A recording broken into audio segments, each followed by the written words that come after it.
వ్యాప్తంగా విద్యుత్ ఉద్యోగుల జేఏసీ ఆధ్వర్యంలో నిరసన ప్రదర్శనలు జరుగుతున్నాయి. ఈ రోజు మనం ఇక్కడ సమావేశమైన ఉద్దేశం మన ట్యాంక్ బండి మీద మన విగ్రహాలు కూలగొట్టిందనేసి యాగి చేస్తున్నారు సీమాంధ్రులు. మనము ఈ సందర్భంగా మొత్తం ప్రపంచానికి తెలియజేసేది ఏంటంటే Hussain Sagar thermal power plant అనేది ఇదివరకు ఒక చారిత్రక కట్టడం ఉండేది. దాన్ని సీమాంధ్ర పాలకులు కూలగొట్టేసిండ్రు. మనం ఎప్పటి నుంచో ముత్తుకుంటున్నాం. ఆ కట్టడం స్థానంలో ఒక స్మారక చిహ్నాన్ని కట్టాలనేసి మనం ఎంత అంటున్నా సరే ఎవరు పట్టించుకోలేదు. దాన్ని పురస్కరించుకొని ఈరోజు పోస్టర్ పాంప్లెట్లు రిలీజ్ చేద్దాం అనుకున్నాము. మన మధ్యలో ఈరోజు మొత్తం తెలంగాణ అసెంబ్లీని నడిపిస్తున్న నాగం జనార్దన్ రెడ్డి గారు మన మధ్యలో ఉన్నారు. అలాగే టిఆర్ఎస్ ఎమ్మెల్యే గారు ఈటెల రాజేందర్ గారు మన మధ్యలో ఉన్నారు. Telangana development forum DP Reddy గారు మన మధ్యలో ఉన్నారు. అలాగే Telangana JAC chairman professor Kodandaram గారు కూడా మన మధ్యలో ఉన్నారు. ఇప్పుడు దేశపతి శ్రీనివాస్ గారు కూడా మన మధ్యలో ఉన్నారు. ఇంకా చాలా మంది ఎమ్మెల్యేలు వస్తామన్నారు కానీ అక్కడ తెలంగాణ అసెంబ్లీ చాలా ఆసక్తికరంగా ఉత్సాహంగా నడుస్తుంది. కాబట్టి మనం మన ప్రోగ్రామ్ ను కంటిన్యూ చేద్దామనే ఉద్దేశంతో ముఖ్యమైన ప్రతినిధులను తీసుకురావడం జరిగింది. మిత్రులారా, ఇప్పుడు మొత్తం ఆంధ్రప్రదేశ్ ఇంకా విడిపోయిందా లేదా అనే ప్రశ్న లేకుండా తెలంగాణ అసెంబ్లీ కూడా ఈరోజు మొదలైందంటే ఇక మనకు తెలంగాణ ఇప్పుడు నాగం జనార్దన్ రెడ్డి గారిని చూస్తుంటే మనందరికి ఎంతో ఉత్సాహం. మీరు ఇందాక వస్తుంటే మనం చెప్పట్లే ఇప్పుడు మనకు తెలిసిపోయింది. నాగం జనార్దన్ రెడ్డి గారిని విద్యుత్ ఉద్యోగుల్ని ఉద్దేశించేసి సందేశం ఇవ్వాల్సిందిగా కోరుతున్నాం.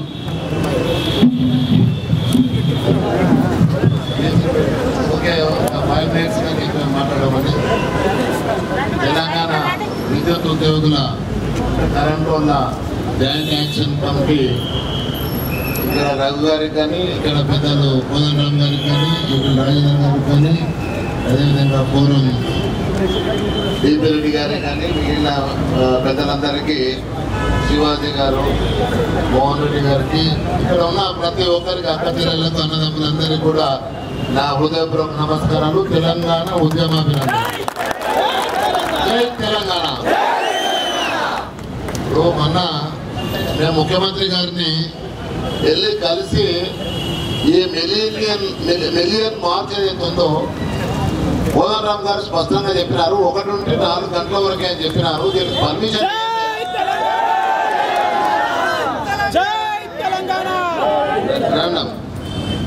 ఈ పర్మిషన్ ఇవ్వండి.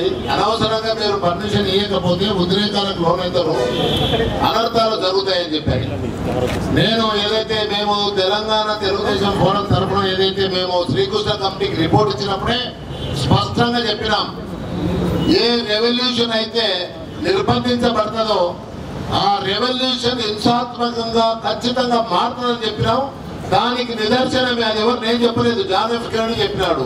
If a peaceful revolution is made impossible, a violent revolution is inevitable అని చెప్పినాడు. దాన్ని ఈరోజు ప్రాంత ప్రజలు నిరూపించినంతే.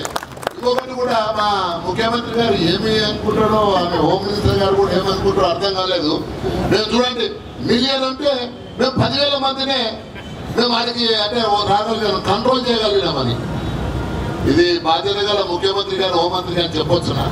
మీరు చీమలు దూరకుండా మీరు 13,000 మంది పోలీసులను పెట్టి మొత్తము తెలంగాణ అంతా దిగ్బంధం చేసి ఊరు దగ్గర చెక్ పోస్ట్ పెట్టి ఏదో హైదరాబాద్ కు తెలంగాణ రావాలంటే మీ పాస్పోర్ట్ చూపించండి, మీ వీసా చూపించండి అని అడిగే దురదృష్టకరమైన పరిస్థితులు సృష్టించిన 10,000 మంది ఆత్మత్యాగానికి సిద్ధపడి ఆ రోజు మార్చి చేసినారంటే, ఆ రోజు ట్యాంక్ బండ్ మీదకి వచ్చినారంటే మీరు సిగ్గుతో తల ఉంచుకోవాల్సింది పోయి గర్వపడే విధంగా మేము కంట్రోల్ చేసినామని చెప్పి మాట్లాడటం ఎంతకాడికి సమంజసమని చెప్పి నేను ఈ యొక్క ముఖ్యమంత్రి గారిని, హోంమంత్రి గారిని నేను మాట్లాడుతా ఉన్నాను. ఇది ఒక విషయం అయితే, రెండో విషయము ఈరోజు ఆ సభ జరుగుతున్న తీరు చూస్తే ఏదో కాంగ్రెస్ వాళ్ళు చాలా బాధేస్తుంది. ఆ కాంగ్రెస్ వాళ్ళు కూడా మీరు కరెంట్ షాక్లు ఇవ్వాల్సిన అవసరం లేదు. ఎందుకంటే తెలంగాణ కాంగ్రెస్ వాళ్ళకు ఏమయ్యా, నేను ఇప్పుడు కూడా పోయినాను, పోయి ఎందుకు మీరు తొందర ఎందుకు పడతారయ్యా, ఎప్పుడు ద్రోహం మీరే చేస్తారా, ఇది మంచిది కాదు. ఇది 1954లో ఉన్న ఆ రోజు పూర్గుల రామకృష్ణరావు ముఖ్యమంత్రి ఉన్నప్పుడు కాంగ్రెస్ రెజల్యూషన్ పాస్ చేసి మాకు ప్రత్యేక రాష్ట్రంగా ఇది ఉంచాలి, హైదరాబాద్ రెసిడ్యూల్ హైదరాబాద్ మాకు సెపరేట్ గానే ఉంచామని చెప్పి రెజల్యూషన్ కాంగ్రెస్ వాళ్ళే పంపించారు. అదిలోనే గుర్తు తెచ్చుకోండి.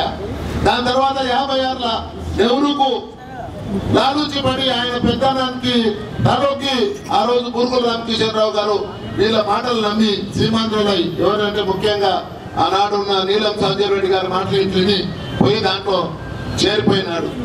ఏమి మన నీళ్లు బాయ్, మన ఉద్యోగాలు బాయ్, కనుక మన భూములు బాయ్, మన ఆత్మ గౌరవం దెబ్బతినే. ఇవాళ ఎక్కడ చూసినా ఏ ఆఫీస్ లో చూసినా వీళ్ళు అనుకుంటున్నారు ఇంకా ఇప్పుడే వదిలిపెడతామని. ఇవాళ మేము చెప్తున్నాం ప్రతి ఆఫీస్కి వస్తాం, ఎవరెవరు తెలంగాణ ఆంధ్ర అది కూడా చూస్తాం. ఆ లెక్కలు ఎందుకంటే మీరు లెక్కలు సరిగ్గా ఇస్తలేరు కాబట్టి ఆ లెక్కలు మేమే వచ్చి మేమే ఒక కమిటీ వేసుకుంటాం. ఎమ్మెల్యేలు తెలంగాణ ఎమ్మెల్యేలు మేమే వచ్చి ఆ లెక్కలు చక్కగా ఉన్నాయో చూస్తాం. ఎక్కడనే అసెంబ్లీలో మొత్తం ఆంధ్రోలే ఎంప్లాయీస్, ఎక్కడ చూసినా మొత్తం హెచ్ఓటీస్ మొత్తం ఆంధ్రోలే. ఆఖరి గిరిజన కమిషన్ రిపోర్ట్ చెప్పింది. ఇంకొకటి కూడా చెప్తున్నాను మీకు, అది జూలై నెలలో 1969లో జీవో నెంబర్ 36 అని చెప్పని బ్రహ్మానంద రెడ్డి ఇచ్చిండు. ఇచ్చి దాంట్లో 25,000 మంది ఉద్యోగులను అప్పుడే గుర్తించింది. ఇవాళ కాదు, 69లో 25,000 మందిని గుర్తించి రిపేర్ చేద్దామని చెప్పి ఆ జీవో 36 చెప్తుంది.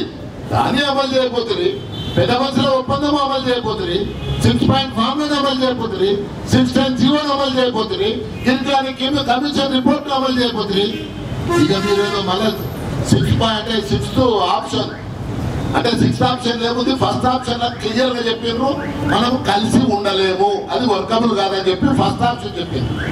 మరి 6th ఆప్షన్ ఏం చెప్తుంది, కలిసి ఉండాలి, దీనికి కొన్ని రచనలు కల్పించాలి, బోర్డులు పెట్టాలి. అరే ఇంతవరకు నుండి అంటే 1956 నుండి ఇదివరకు రచనలు లేవా, అమెండ్మెంట్స్ కాలేదా? 371B కింద మనకు 371 మొత్తం రక్షణలు కల్పించే ప్రక్రియ ఫెయిల్ అయిందనేది నిరూపితమైనాక మళ్ళీ ఎందుకైనా మీరు మోసం చేస్తారు? పోనీ రక్షణలు కల్పించినందుకు మీకు పాస్ చేసేందుకు 2/3 మెజార్టీ ఉందా? యూపీఏకు లేదు. అది సాధ్యం కాదని తేలిన తర్వాత కూడా మూర్ఖంగా ఈ కాలయాపన చేసేందుకే చేస్తున్నారు. కాలయాపన చేస్తే 10,000 సింహాలు గల ట్యాంక్ బండ్ ఎక్కినాయి, రేపు 10 లక్షల మంది అది మీరు మమ్మల్ని నిర్బంధిస్తే సింహాలైతాం. ఇక ఎవరి మీద పడతారో ఆ సింహం వైల్డ్ ఉంటుంది కదా, అది ఎక్కడ పడుతుందో తెలియదు. అందుకోసం కిరణ్ కుమార్ రెడ్డి కానీ అక్కడ ఈ సీమాంధ్ర ఎంపీలకు కానీ హెచ్చరిక చేస్తా ఉన్నాం. వద్దు నాయన, మా రాజ్యం ఏదో మేము ఎన్నుకుంటాం, ఎవరైనా కానివ్వండి, మీరే రేపు అధికారంలోకి వస్తారు. రేపు తెలంగాణ ఇచ్చినా రేపు కాంగ్రెస్ అధికారంలోకి వస్తారు. ఇప్పుడున్న ఈ ఎమ్మెల్యేలకు అంత తెలివిలో కూడా ఎందుకు పోయినా నాకు అర్థమైతలేదు. ఇవాళ ఎందుకయా మొత్తం అంటే సీమాంధ్రుల కంట్రోల్లోనే ఉండాలా? ఎప్పుడు మన బతుకులు బానిస బతుకులేనని చెప్పి ఎందుకు ఈ బానిస బతుకులని చెప్పి ప్రశ్నిస్తా ఉన్నాను. అందుకోసం మనం ఇవాళ బానిస సంఖ్యలు చెప్పుకోవాల్సిందే, మనం పోరాడాల్సిందే. ఇవాళ ఎవరు 600 మంది, ఆనాడు 369 మంది పోలీసు దురాలకు బలైపోయింది. నిజంగా చెప్తున్నాను, ఆ రోజు ఉద్యమకారునిగా ఒక విద్యార్థిగా మా కళ్ళ ముందుల ప్రాణాలు పోతుంటే చూసి బాధలు పడి ఇవాళ మేము ఎవరిని చెప్పినా ఎవరి అర్థం వచ్చినా తెలంగాణని నా జన్మ హక్కు నా ఊపిరి అని చెప్పి నేను ఈ రోజు గట్టిగా పోరాడుతా ఉన్నాను. అటువంటిది ఇవాళ 600 మంది ఆత్మ బలిదానం చేసుకుంటే ఇవాళ మనం తెలంగాణ సాధించుకోకపోతే ఇంకెన్ని కావాలా? ఇవాళ మనం ద్రోహులుగా దోషులుగా ఎందుకు నిలబడాలా? అది ఆలోచించుకోమని చెప్పి మా శాసనసభ్యులందరికీ కూడా కాంగ్రెస్ వాళ్ళకు కూడా నేను తెలియజేస్తూ, ఇది ఆఖరి పోరాటం. ఈ వేదిక మీద ఉన్న అంటే కోదండరామ్ గారికి కూడా మొట్టమొదటిగా చెప్పుకుంటూ వస్తున్నాను, ఇది రాజకీయాలకు అతీతంగానే ఉద్యమం సాగాలి. ఇవాళ అన్ని పార్టీలు ఒకటి కావాలి, జెండాలు పక్కకు పెడతాం, ఎజెండాలు పక్కకు పెడతాం, ఒకటే లక్ష్యంగా తెలంగాణ వైపు సాగుదామని చెప్పి తెలియజేసుకుంటూ ఈనాడు ఈ యొక్క సమావేశానికి మాకు 4 మాటలు మాట్లాడే అవకాశం ఇచ్చినటువంటి ఈ ఉద్యోగస్తులందరికీ కూడా ఈ కరెంట్ వాళ్ళందరికీ నా హృదయపూర్వక నమస్కారాలు తెలియజేస్తూ సెలవు తీసుకుంటున్నాను.